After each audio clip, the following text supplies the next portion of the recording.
Artinya pemuda-pemudi Indonesia yang cerdas bisa terbang setinggi mungkin. Tetapi ternyata di kakinya dibebani 3 hal. Satu adalah feudalisme, kemudian primordialisme.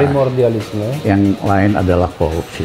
Jadi Dalai Lama bilang, coba deh kamu mencoba hidup dengan seekor nyamuk. Bisa tidur nggak kamu? Dia mengatakan itu, walaupun kamu orang biasa, orang kecil, tapi kalau kamu bikin ribet, berjuang, yang bersangkutan nggak bisa tidur. Nah bayangin 200 juta rakyat Indonesia ini berbuat sesuatu lah bagikan nyamuk gitu. Yang puasa bukan hanya kagak bisa tidur, tapi bentol-bentol. Udah bukan bentol-bentol lagi, bisa benjut sama nyamuk gitu loh.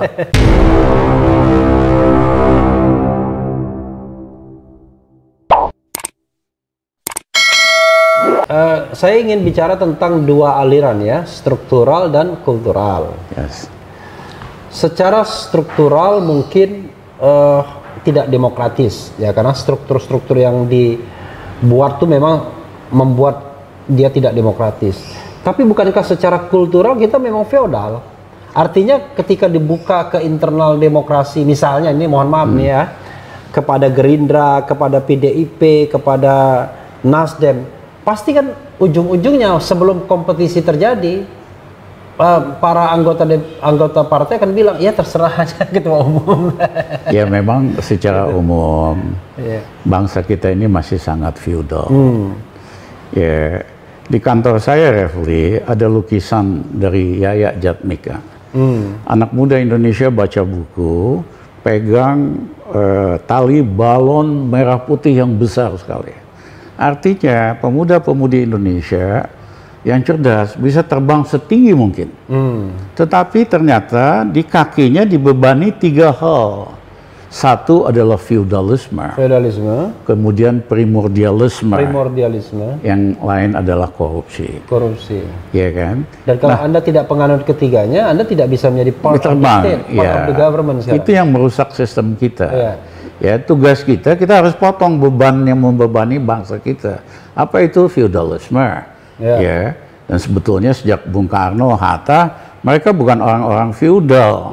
Ya, mereka juga tahu kalau bangsa yang feudal itu nggak mungkin maju. Ya, yang kedua adalah primordialisme yang berlebihan. Yang ketiga adalah corruption.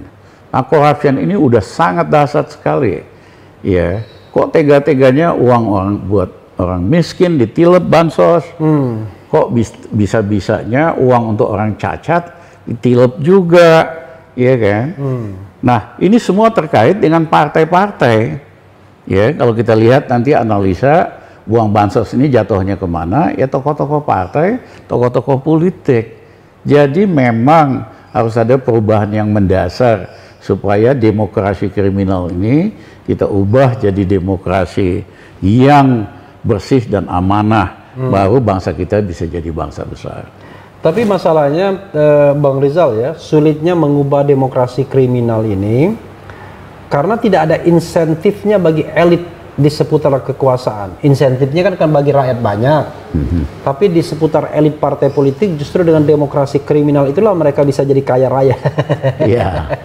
Makanya itu kita perjuangkan waktu itu di Mahkamah Konstitusi agar supaya tidak ada lagi threshold. Karena untuk maju jadi bupati perlu sekitar 50-60 miliar. Pasti dibayarin bandar sama cukong. Ya kan? Begitu gubernur hampir 100-300 miliar. Makanya gubernur yang dianggap baik, penerima Bung Hatta Anti Corruption Award pun akhirnya korupsi juga. Nah, jadi ini kita harus ubah, hapuskan threshold. Karena di Undang-Undang Dasar kan nggak ada threshold. Jadi MK ini mohon maaf, saya katakan di media, ini bukan Mahkamah Konstitusi, ini Mahkamah Kekuasaan. Karena lebih banyak dengar maunya yang kuasa, ketimbang keadilan sesuai dengan Undang-Undang Dasar kita. Iya, sahabat era sekalian, bukan karena saya lawyernya dan Bang Rizal pemohonnya, lalu kita mengeluh.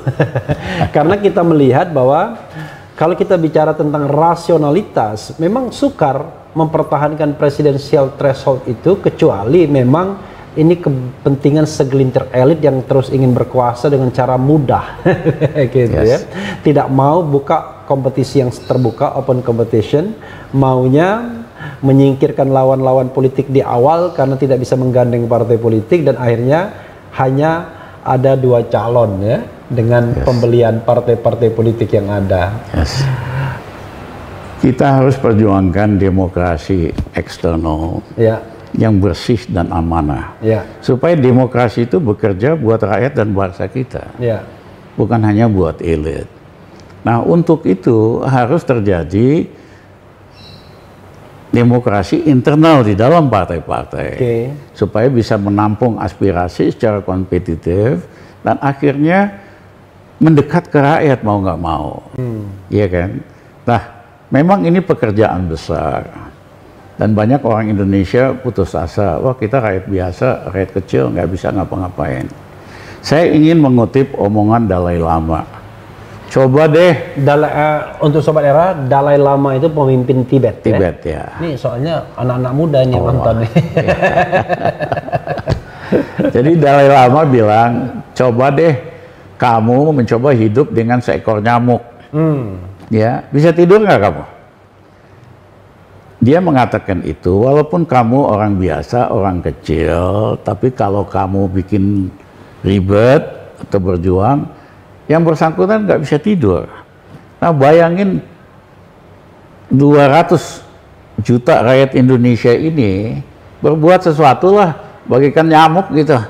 Yang puasa bukan hanya kagak bisa tidur, tapi bentol-bentol. Udah bukan bentol-bentol lagi, bisa benjut sama nyamuk gitu loh. Iya kan? Jadi jangan menganggap rakyat biasa nggak bisa apa-apa. Ya justru kalau 200 juta rakyat ini bagaikan nyamuk lah, bikin rame, bikin ribut, kebijakan yang nggak benar, demokrasi kriminal, akhirnya ya terjadi perubahan. Ya, tidak mungkin perubahan itu hanya oleh elit, tapi oleh rakyat biasa. Tapi rakyat biasa kita harus belajar, ya kan, supaya harus lebih berani menyatakan keinginannya dan pendapatnya. Walaupun ada undang-undang ITE ya.